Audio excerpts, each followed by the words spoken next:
বিজ্ঞানীরা বলেন মায়ের পেটে যে থলিটাতে বাচ্চা থাকে এই থলিটা মাত্র 10 ইঞ্চি লম্বা। বিজ্ঞানীরা বলেন বাচ্চার বয়স যখন মায়ের পেটে 7 মাস 1 দিন হয় সেই দিন বাচ্চাটা 10 ইঞ্চি লম্বা হয়ে যায়। 7 মাস 1 দিনের দিনে বাচ্চা বাড়ার মতো মায়ের পেটে 1 সুতা পরিমাণ জায়গাও থাকে না।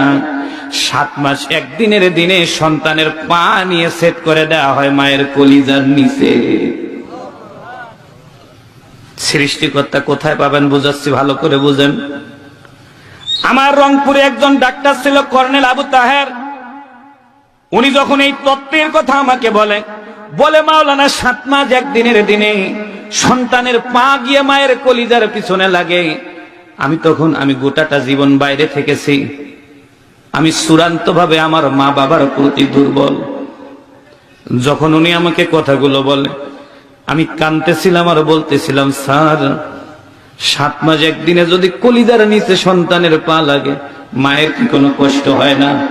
উনি জবাব দিলেন, মাওলানা যেই দিন সন্তান তার মায়ের কলিজায় পা দেয় ওই দিন থেকে বাচ্চা যখন মায়ের পেটে 11 ইঞ্চি লম্বা হয় সন্তানের পা দ্বারা মায়ের কলিজাটা 1 ইঞ্চি উপরে উঠে যায়।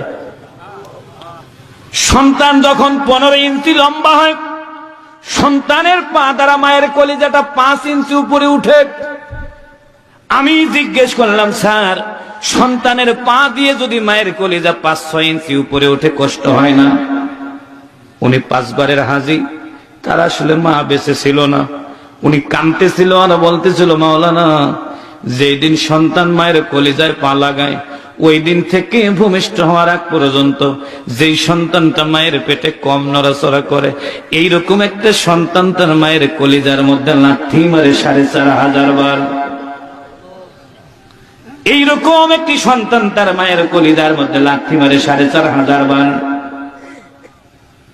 আমি মনে মনে চিন্তা করলাম, আমি আমার মায়ের কলিজায় 4500 বার লাথি দিয়েছি। এই লাথিটা শুধু আমি দেই নাই, আপনিও দিয়েছেন। হুজুর স্টেজে বসে আছে তারাও দিয়েছে। আমি ওনাকে জিজ্ঞেস করলাম, স্যার মায়ের কলিজায় যদি 4500 বার লাথি দেই মা বেঁচে থাকলো কিভাবে? জবাব দিচ্ছেন, মাওলানা এইরকম একটা ছোট্ট লাথি যদি পৃথিবীর কোন সন্তান বাপের কলিজার মধ্যে মারতো বাবা তখনই মরে যেত।